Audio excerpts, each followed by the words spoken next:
Bonjour. Donc, les questions. On en a reçu beaucoup, donc je vais commencer par la première question. Nous allons devoir nous serrer la ceinture les 10 prochaines années. C'est ce que j'ai dit, en effet, il y a quelques semaines. Et c'était aussi pendant un cours. Et je voulais dire ça, avec ça, surtout, c'était aussi à des jeunes que j'ai dit ça. Je voulais surtout souligner qu'on fera tout, ce gouvernement, pour que ce ne soit pas les générations futures, vous, qui vont payer cette crise. Hein. Il est très important que tout de suite, après cette crise Corona, qu'on fait tout pour diminuer le taux d'endettement. Donc, vous savez, la crise coûte beaucoup.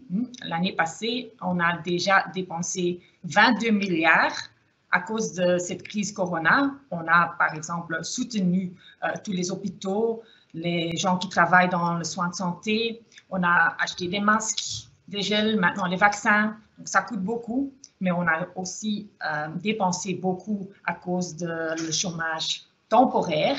Il y a beaucoup de gens qui ne savent pas travailler dans leur entreprise à cause de la crise et on veut quand même les soutenir jusqu'à cette crise est terminée.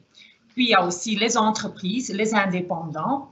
On les soutient aussi par le droit passerelle des mesures fiscales afin que les entreprises continuent à exister, afin qu'une fois que cette crise est finie, ils puissent de nouveau recommencer. Ça, c'est extrêmement important.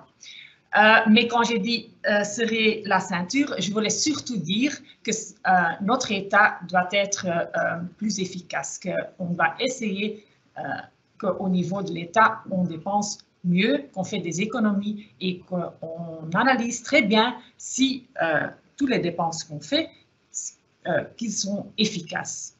On sait qu'en Belgique, le taux de dépenses publiques est de 53%. C'est extrêmement élevé si on compare ça avec d'autres économies avancées où c'est peut-être 35%, plus ou moins. Donc là, il faut regarder comment on peut dépenser au niveau de l'État. Deuxième question, comment l'État va trouver une stabilité dans son budget? Nouvelle taxe. J'ai dit qu'il faut tout faire pour diminuer le taux d'endettement et c'est ce qu'on va faire. Mais il y a différentes manières de faire ça. Donc, j'ai déjà dit qu'on va faire des économies au niveau de l'État. Mais il faut surtout aussi regarder à faire croire l'économie. On a besoin d'une croissance d'économie pour devenir petit à petit à cette stabilité.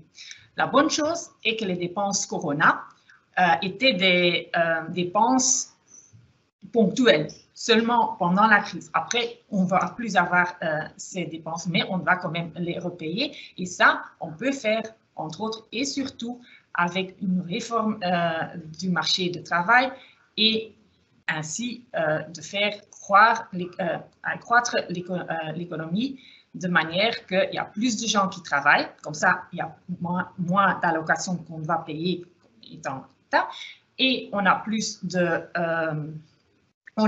d'impôts parce qu'il y a beaucoup plus de gens qui travaillent. En Belgique, le taux d'inactivité est très élevé, plus ou moins 30%. Là, il faut essayer de réduire si on compare avec les Pays-Bas. Là, on a 700 000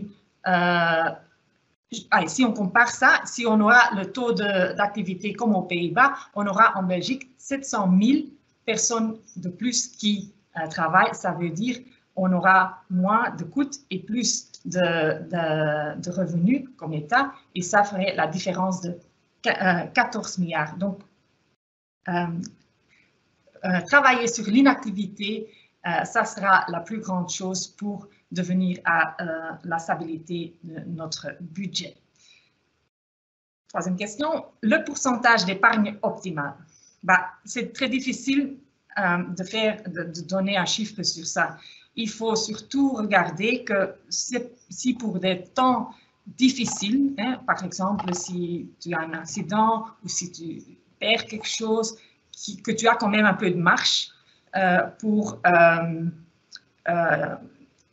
pouvoir payer les dépenses supplémentaires.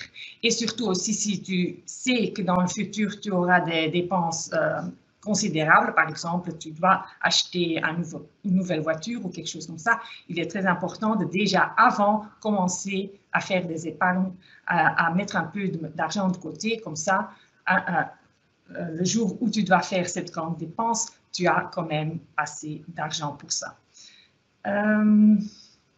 Prochaine question. Dans quelle mesure la crise Corona a un impact sur le budget d'État?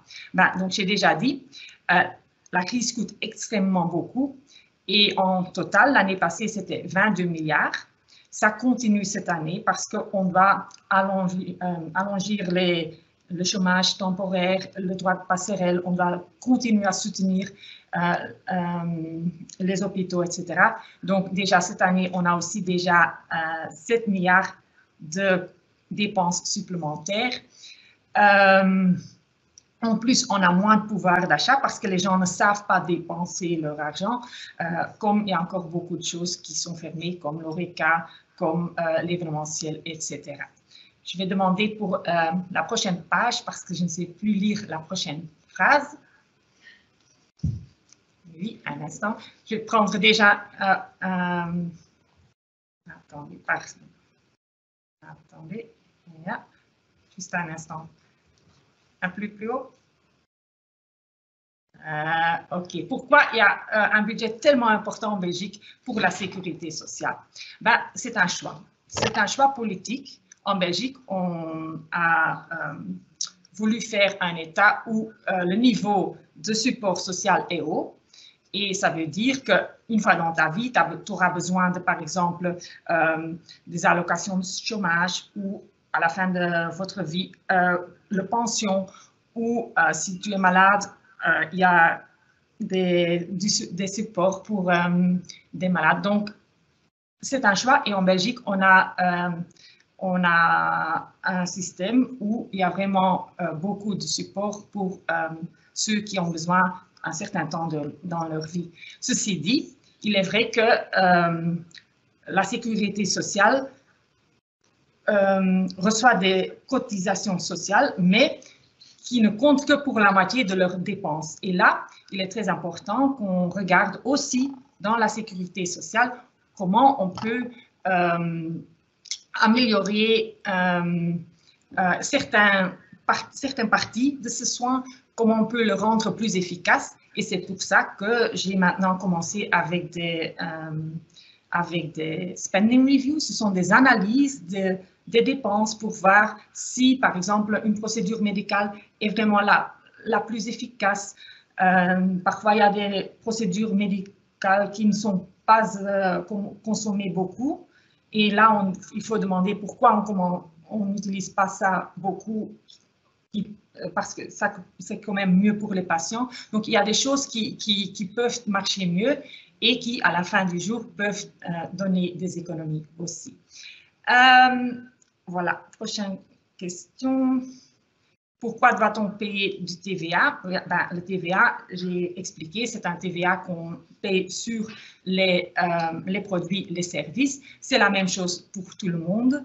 Et avec ça, on fait bien sûr des dépenses du gouvernement. Donc là, il y a beaucoup de choses. Hein. On peut penser à l'éducation, à les pompiers, l'ambulance, des choses comme ça, les routes, le transport public. Donc, avec le TVA, on paye les dépenses, une partie des dépenses du gouvernement. Est-ce qu'on va payer plus d'impôts que nos parents plus tard? Pour l'instant, certainement, dans une période de crise, des impôts plus élevés ne sont pas du tout une bonne idée.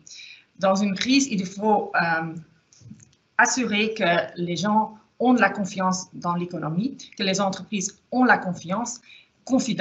Et maintenant, après la crise Corona, j'espère vraiment que les gens ont de nouveau cette confidence dans l'économie et qu'ils vont dépenser ce qu'ils ont épargné les mois passés. Parce qu'il y a une grande partie de la population belge qui a su épargner parce que l'ORECA, l'événementiel n'était pas ouvert. Donc, ça, c'est le message et non pas du tout les impôts. Et donc, j'espère vraiment que aussi les années qui viennent après, qu'il ne faut pas augmenter les impôts. Déjà, en Belgique, les impôts sont très élevés si on compare ça avec d'autres pays. Et donc, là aussi, il ne faut pas du tout augmenter. Au lieu de ça, il faut regarder ce qu'on fait avec cet argent et de le dépenser de manière plus efficace. Je regarde les questions.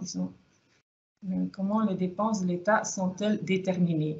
Là. Donc, je suis secrétaire d'État au budget et ça veut dire que chaque année, à la fin d'une année, donc cette année c'était en novembre-décembre, on regarde à l'année prochaine, donc à l'année qui va venir, et on fait des estimations sur ce qui va ce que l'État va avoir comme revenu, donc les impôts, les cotisations sociales, etc.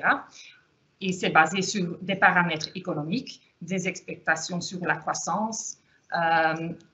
Et puis de l'autre côté, on fait aussi des estimations sur les dépenses. Donc, il y a beaucoup de ministres, ils ont des politiques, ils ont des plans pour élaborer leur politique et donc on fait des estimations combien ça va coûter.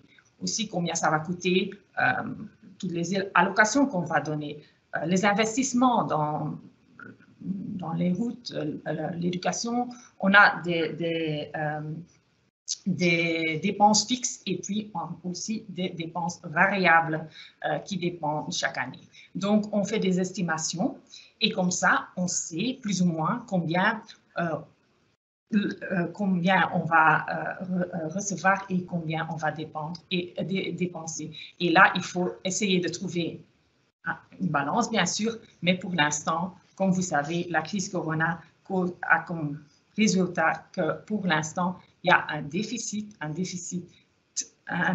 considérable qu'il faut diminuer le plus vite possible. Dois-je établir un budget à long terme, même si je n'ai pas de problème de finances? Moi, je dirais oui. Better safe than sorry, on dit en anglais. Hein? Il faut mieux être prudent. Et c'est pas parce que maintenant tout va très bien, que tu as assez de l'argent, que tu as un bon job, que tu reçois de temps en temps quelque chose de tes parents ou de tes grands-parents, que ça veut dire que ce sera toujours comme ça. Il y aura peut-être, j'espère pas, mais il y aura peut-être des moments où c'est beaucoup plus difficile. Par exemple, cette crise Corona, au niveau de l'État, on n'avait jamais prévu ça. Donc, on ne sait jamais ce qui va venir. Et donc, moi, je dirais, même si tu as pour l'instant pas du tout des problèmes de budget, il faut quand même être prudent et on ne sait jamais ce qui va venir. Donc, oui, j'épargnerai quand même chaque mois un montant. Pourquoi est-ce qu'il y a des différences régionales pour le support Corona? Ben, vous savez, la Belgique, c'est un État fédéral et donc, même au niveau d'adresser la crise Corona, il y a des différences sur les différents niveaux de gouvernement. Donc, on a le niveau fédéral. Ça, c'est le niveau où on fait, comme j'ai déjà dit, le chômage technique, le droit de passerelle, etc. Mais puis, les régions peuvent eux-mêmes avoir des règles pour les disciplines, pour les politiques où ils sont responsables. Par exemple, l'éducation. L'éducation, c'est quelque chose qui est réglé au niveau régional. La même chose avec le couvre-feu, c'est quelque chose qu'on peut décider au niveau fédéral. Il y a des supports supplémentaires pour quelques secteurs. Là aussi, c'est le niveau fédéral qui sont responsables pour cela. Et donc, ça fait qu'en effet, il y a des différences entre les régions et que pour certaines choses, il y a encore des choses qui sont la même chose parce que c'est réglé au niveau fédéral. Voilà, donc je crois que j'ai plus ou moins tout couvert, mais de toute façon, s'il y a encore des questions, moi-même, mes collaborateurs, mais aussi les gens de la FSMA et d'autres ministres sont toujours à votre disposition si vous avez encore des questions à poser.